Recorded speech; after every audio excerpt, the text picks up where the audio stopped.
sebelum dan sesudahnya saya mohon maaf, saya nggak pakai bercerita, jadi mungkin ada bahasa atau tutur kata saya yang salah sesuai dengan kemampuan saya, mohon dimaafkan. Mungkin sebelum saya cerita untuk perjalanan spiritual Qadariyah, yaitu Polwan Edan, saya akan bercerita sedikit dulu. Jadi untuk saya bisa berangkat Polwan Edan itu prosesnya dari keinginan dulu ya, keinginan dan saya yakini, tapi halangannya banyak banget, dan itu saya lalui dan saya yakini pasti bisa, insya Allah dimampukan. Di sebelum perjalanan Polwan Edan itu berbagai macam berkecamuk dalam pikiran, berbagai macam ketakutan, semuanya menghampiri saya. Tapi dalam perjalanan menuju Polwan Edan sampai di Cirebon, alhamdulillah dari semua rasa takut, kekhawatiran dan segala macam itu, dalam perjalanan makin terkikis. Begitu sampai di Cirebon itu hilang sama sekali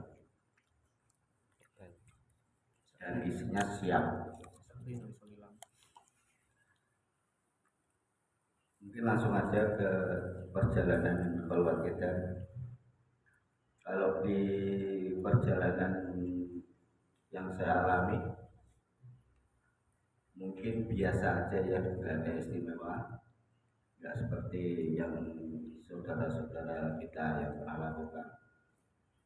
Kalau untuk tidak makan dan minum itu di hari pertama dan terakhir, terus hari ke 5, 6, 7 sama hari ke 11, jadi totalnya mungkin sekitar kurang lebih 5. Yang saya dapatkan dari Polwan Edan itu, saya mendapatkan tentang adab ya.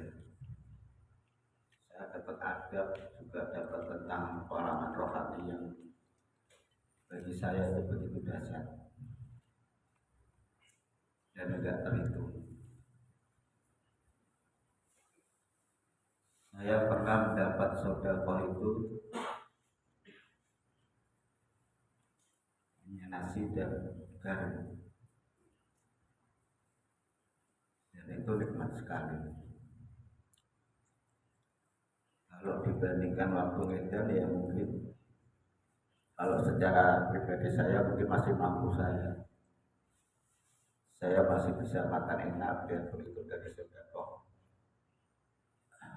yang lewat Allah dimampukan untuk bersedekah. Di situ saya menemukan suatu kenikmatan yang luar biasa. Di saat saya 2 hari tidak makan dan kaki saya sakit, di situ saya mendapatkan suatu nikmat yang luar biasa, yang sebelumnya saya hanya mendapatkan nikmat waktu pas ngopi dapat rokok. Tapi di situ posisi saya tidak makan, tidak minum, mungkin tenggorokan saya juga untuk ngomong aja mungkin susah karena terlalu kering ya, dan kaki saya pincang untuk di sekitar lutut ya. Sebetulnya untuk digerak-gerakkan nggak apa-apa, cuma kalau jalan sakit. Tapi di situ saya merasakan nikmat. Jadi nikmat itu bukan cuma yang enak-enak atau yang senang-senang, tapi di situ berusaha mendapatkan suatu kenikmatan yang tidak mengenal situasi apapun, tidak mengenal waktu apapun, dan tanpa batas. Tergantung kita maunya berapa persen untuk kenikmatan itu tanpa batas. Kalau untuk adab, salah satunya yaitu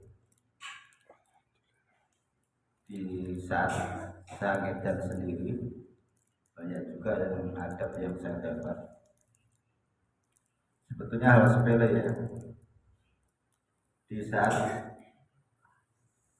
mohon maaf saya praktekkan, posisi kaki saya kayak gini, itu marwah edan saya itu melekat. Tapi begitu kaki saya silakan ke sini, itu udah berkurang. Apalagi mohon maaf kalau kaki sampai kayak gini, bilang sampai sekarang. Kakinya hilang. Di situ marwah edan saya benar-benar bilang. Di situ timbul ego, timbul keakuan, nggak tahu berapa persen. Yang notabene bilang sama sekali marwah edan saya.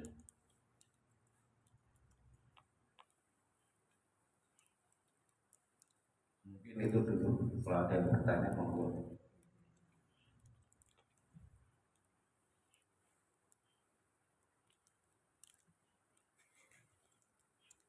Monggo Mbak Sirno. Dan pengalaman Saat ketemu Haji D itu saya dari arah perjalanan dari Slawi turun ke Ciledug, terus melanjutkan perjalanan ke Kuningan. Jadi karena waktu itu udah mulai agak terik ya, saya juga lagi nunggu pasangan di belakang. Saya coba berteduh di rumah kosong. Belum lama duduk terus dipanggil sama Haji Deong. Jadi orang Edan itu yang paling ditunggu adalah bahasa Pak, Pak, Pak. Selain itu kayaknya nggak diharapkan.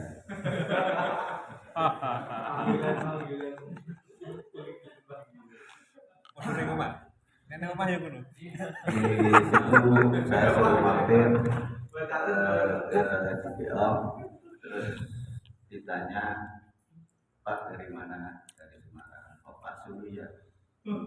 Namanya orang Edan ya.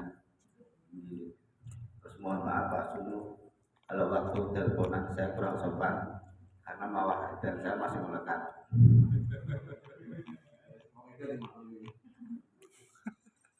Jadi ceritanya gitu, Mas. Ada yang lain sebelum saya lanjutkan. Langsung hasil. Ya mungkin itu aja dulu ya. Lo. Semangat lo.